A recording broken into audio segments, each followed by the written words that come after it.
À 34 ans, elle se dévoile comme jamais.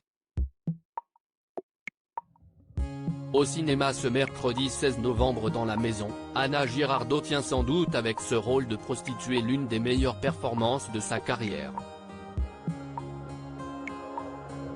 Peu étonnant de la part d'une actrice qui a montré ces dernières années toute l'étendue de son talent, mais déroutant pour une jeune femme si discrète sur sa vie privée et ses amours depuis sa dernière séparation.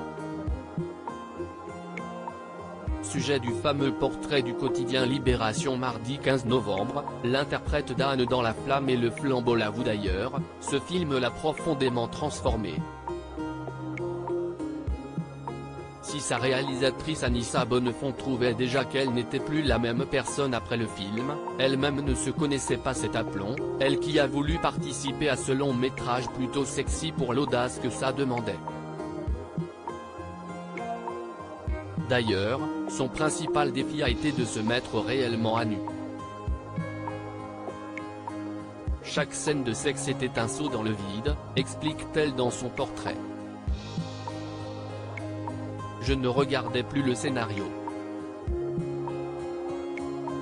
Il fallait que je sois capable de prendre la main d'un homme pour le guider et l'aider à faire les bons gestes, comme de rassurer les acteurs qui devaient se mettre à nu eux aussi. Une séparation très mal vécue, un film qui s'annonce être un événement et qui a fait la fierté de son père, l'acteur Hippolyte Girardot, même si celui-ci n'ira pas le voir. Ce serait comme entrer dans sa chambre sans frapper, ça ne se fait pas, si est trop intime, explique-t-il dans Libération. Mais s'il y en a un qui ne s'exprime peu, si est son mari, Oscar Louveau, sur qui elle reste très discrète même si elle lui a demandé son avis.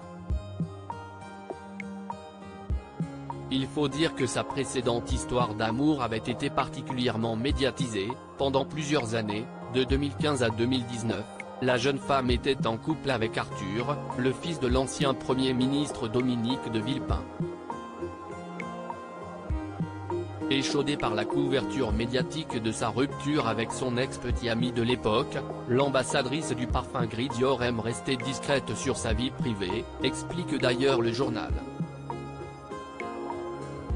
La jeune femme n'a pas pu s'empêcher, cependant, de se confier sur sa rencontre avec son mari. Je l'ai vu en train de fumer une cigarette, j'ai immédiatement changé mes vœux pour être dans le même lycée que lui, avoue-t-elle, avant de raconter que tous les deux se sont mariés à New York 2 ans après le bac, ont divorcé et se sont remariés en 2020.